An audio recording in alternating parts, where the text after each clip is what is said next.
नमस्कार साथियों। क्या सबको हंसाने वाले राजपाल यादव आज अकेले खड़े हैं? और वो राजपाल जो हमें हंसाते थे और बचपन से लेके आज तक हम तो हंसे ही हैं उनकी फिल्में देख करके, चाहे वो ढोल हो, चाहे वो चुपके चुपके हो, चाहे वो भूल भुलैया हो, किसी भी तरह की कोई फिल्म जो कि कॉमेडी से रिलेटेड और राजपाल यादव की थी, उसको देख करके हम बहुत हंसे हैं और बहुत खिलखिलाए हैं। लेकिन दोस्तों, आज वही राजपाल क्या अब अकेले हो गए हैं?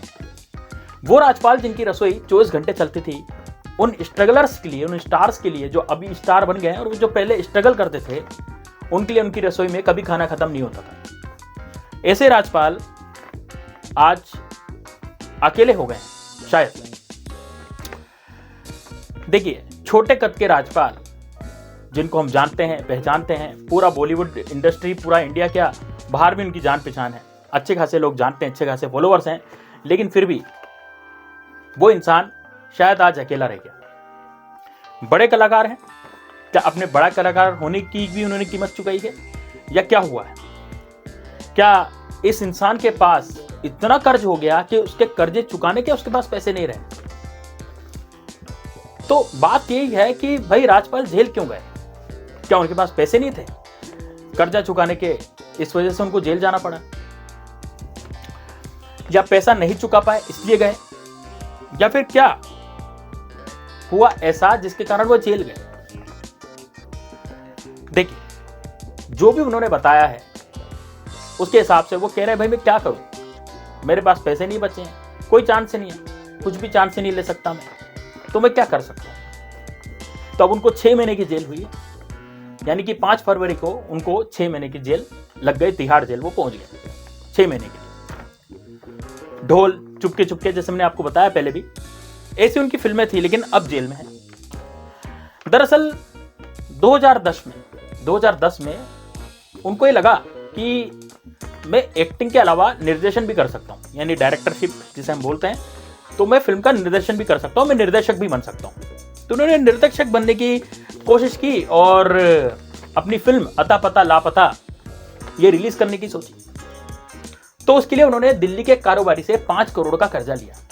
अब देखिए, 5 करोड़ का कर्जा लिया और उन्होंने कहा कि ठीक है, मैं इसको सूद समेत के प्रॉफिट के हिसाब से आपको चुकाऊंगा।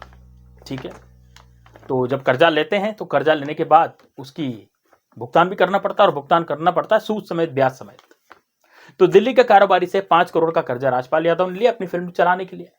लेकिन अता पता लापता बॉक्स ऑफिस पे बिल्कुल डंप कर गई, चली नहीं, फिल्म नहीं चली। तो अब क्या करे, निर्देशक क्या करेगा? फिल्म नहीं चलेगी तो निर्देशक घाटे में जाएगा। इस कारण से अपना जो 5 करोड़ का कर्जा था वो नहीं चुका पाए। अब राजपाल यादव जो 5 करोड़ का कर्जा नहीं चुका पाए, फिल्म तो लॉन्च कर दी, उसमें वो अपने बेटे को लॉन्च करना चाहते थे डायरेक्टरशिप में, तो अब लेकिन फिल्म तो चली नहीं। तो 5 करोड़ का जो कर्ज है, सूद समेत, ब्याज वगैरह सब बढ़ बढ़ा के वो हो गया 9 करोड़ का। तो 9 करोड़ का कर्जा चुका पाना उनके लिए संभव नहीं था, क्योंकि माली हालत बहुत खराब हो गई थी। उन्होंने इन्वेस्टमेंट करा, कर्जा लिया। भाई इंसान कर्जा कब लेता है? जब उसके पास पैसा नहीं होता। वो सोचता है कि यार बिजनेस करूंगा तो आगे बढ़ूंगा तो जो भी होगा पैसा, जो मुझे मुनाफा होगा, मुनाफे के साथ ही मैं चुका दूंगा। यही उनकी सोच थी और यही सभी की सोच होती है। अब ये बात हुई कि उन्होंने ठीक है कर्जा चुकाने की बात कही, और लेकिन कर्जा पैसे नहीं होने के कारण नहीं चुका पाए। तो अब 9 करोड़ जब हो गया तो राजपाल इसको चुकाने में बिल्कुल नाकाम रहे। अब राजपाल ने कोर्ट से झूठे वादे भी किए कि भाई ठीक है मैं चुका दूंगा, लेकिन वो चुका नहीं पाया। तो कोर्ट ने इसे अवमानना समझा। जज साहब को गुस्सा आया और उनको लग गई, है ना। तो 5 फरवरी को वो जेल चले गए। अब 6 महीने की सजा वो काट रहे हैं। जिस इंसान ने हमें खूब हंसाया, जिस इंसान ने हमें बहुत खिलखिलाया, हम उसकी मूवीज देख करके खिलखिलाते थे, राजपाल यादव फेमस था कॉमेडी में, तो अब वो रो रहा है। वो बोल रहा है भाई मेरा कोई दोस्त नहीं बचा, मेरा कोई संगी साथी नहीं बचा। ठीक है, राजपाल के घर में ये माहौल था कि जो भी स्ट्रगलर्स मुंबई आते थे तो उनके लिए 24 घंटे रसोई जो है राजपाल की वो चालू रहती थी। ये बहुत बड़ी बात है। बैंक ने क्या करा, 2024 अगस्त 2024 में बैंक ने शाहजहांपुर से आते थे ये, यूपी के शाहजहांपुर से, और उनकी संपत्ति को भी सीज कर दिया, यानी कि उनके पुश्तैनी मकान पे भी ताला लगा हुआ है क्योंकि उनकी संपत्ति सीज है कर्जा नहीं चुकाने के कारण। फिर भी 9 करोड़ तो चुकाना ही है, 9 करोड़ तो कहीं नहीं गए, वो तो चुकाना ही है इनको। जेल में जाने के बाद कर्जा कम नहीं होता साहब, 9 करोड़ उनको चुकाने पड़ेंगे। तो अब फिर भी अब उनके घर पे पुश्तैनी ताला है, घर सीज हो गया है। मुंबई में भी कुछ भी नहीं है, मुंबई में भी प्रॉपर्टी लगभग सीज ही है, सब कुछ बिक चुका है।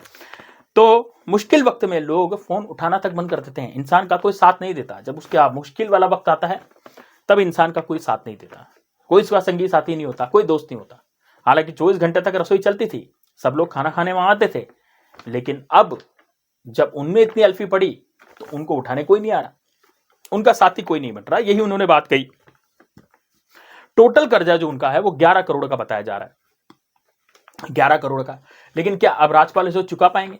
देखिए उनके पास बहुत फिल्में भी है, जब वो जेल से बाहर निकलेंगे 6 महीने के बाद तो हो सकता है कोई फिल्म चल जाए, क्योंकि राजपाल यादव की फैन फॉलोइंग बहुत ज्यादा है, उनके चाहने वाले बहुत हैं, और चाहने वाले यदि उनकी फिल्मों में जाएंगे देखेंगे तो निश्चित रूप से हो सकता है उनका कर्जा भी चुक जाए।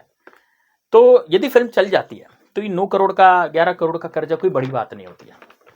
लेकिन आज की कंडीशन राजपाल यादव की यह है जो मैंने आपको बताई है, अभी भी उनके पास फिल्म है।